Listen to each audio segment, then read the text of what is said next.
आज बनवूया मूग डाळ रसवडा.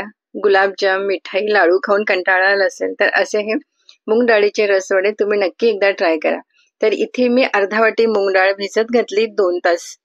2 तासात ती व्यवस्थित भिजल्या जाते. भिजल्यानंतर त्यातलं पाणी तेवढं काढून घ्यायचं आणि ही मूग डाळ आपण घालायची मिक्सरच्या भांड्यात आणि ही फिरवून घ्यायची. यात पाणी घालायचं नाही. पाणी न घालताच एकदा आपण थोडंसं फिरवून घेऊया. तिथे बघा मी डाळ थोडी मिक्सरमध्ये फिरवून घेतलेली आहे. नंतर आपण यात घालायचं पनीर. तर मी एकूण 100 ग्रॅम पनीर घेतलाय. तुम्ही मावा सुद्धा घेऊ शकता, पण पनीर घातल्याने काय होतं, आपले जे मूग डाळ वडे आहेत ना ते मस्त असे टेस्टी होतील. तर पनीर घालायचं आणि परत एकदा हे मिक्सरमध्ये फिरवून घ्यायचं. गरज वाटली तर 1 ते 2 चमचे आपण पाणी यात घालू शकतो, पण त्यापेक्षा जास्त नाही. खूप पाणी घालायचं नाही आणि मस्त असं स्मूथ आपण हे बारीक करून घ्यायचं. त्यानंतर एखाद्या भांड्यात काढायचं आणि याला 2 ते 3 मिनिट आपण फेटून घेऊया. जितकं आपण फेटू ना तितकं आपलं हे जे बॅटर आहे ना हलकं होईल. त्यामुळे याला 2 ते 3 मिनिट किंवा 4 मिनिट मस्त असं फेटून घ्यायचं चमच्याने. आणि बारीक करताना अगदी पाणी कमी घालायचं. 1 ते 2 चमचे, त्यापेक्षा जास्त नाही. बॅटर अगदी पातळ होता कामा नये. तर आता मी फेटून घेतलंय. हे जरा बाजूला ठेवूया आणि आपण पाक तयार करून घेऊया. तर मी इथे घेतले साखर, 1.5 कप साखर घेतलेली आहे आणि तेवढंच आपल्याला पाणी घालायचं आहे. 1.5 कप साखरला 1.5 कप पाणी घालायचं. गॅस मिडियम ठेवायची आणि सुरुवातीला ही साखर पाण्यामध्ये आपण विरघळू द्यायची.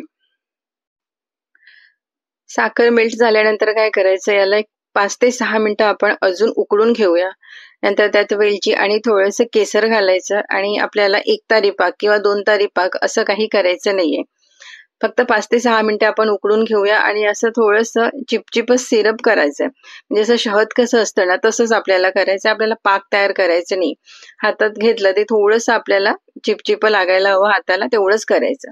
तर इथे बघा 5 ते 6 मिनिटं मी उकळून घेतलंय. आता हे बाजूला ठेवूया आणि आपण मूग डाळीचे पकोडे तयार करून घेऊया. तर तेल गरम करायचं. तेल खूप गरम करायचं नाही, कारण मूग डाळ आहे, पनीर आहे, हे वडे लवकर तळल्या जातात.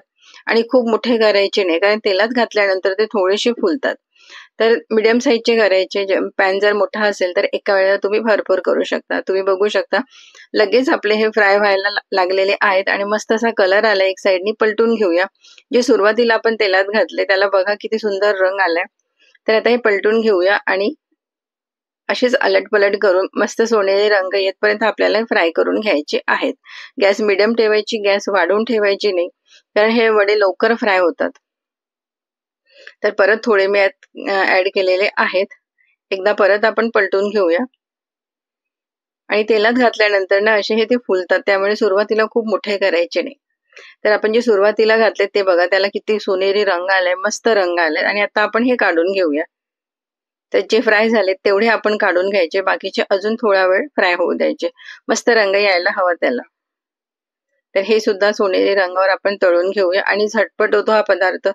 काही गोड खायची इच्छा झाली ना तर असा हा पदार्थ बनवा, मस्त लागतो आणि बनवायला सोपं आहे. तर इथे मी हे सुद्धा काढून घेतलेले आहेत.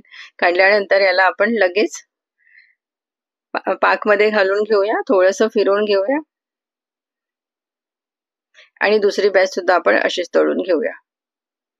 आणि तळल्यानंतर ते सुद्धा आपण पाकात घालायचे आणि फिरवून घ्यायचं. म्हणजे खालीवर करायचे, म्हणजे पाक ना रसवड्यांना सगळीकडे व्यवस्थित लागेल. आणि याला आपण अर्धा तास असंच ठेवूया, म्हणजे व्यवस्थित हे मुरल्या जातील पाकामध्ये. तर अर्धा तास आपण असंच ठेवूया आणि अर्धा तासानंतर तुम्ही बघा आपले मस्त असे मूग डाळीचे रसवडे तयार झालेले आहेत. कधी घरी पाहुणे आले आणि गोड असं काहीतरी करायचं असलं तर असे हे मूग डाळीचे रसवडे तुम्ही नक्की बनवा, कारण बनवायला सोपे आहे आणि एक वेगळा असा पदार्थ आहे. चवीला पण छान लागतात, बनवायला सोपं आहे. लाडू, मिठाई किंवा मग गुलाबजाम असं काही बनवायचा कंटाळा आला असेल ना तर असे हे वडे बनवा. एक नवीन पदार्थ आहे, चवीला मस्त लागतो.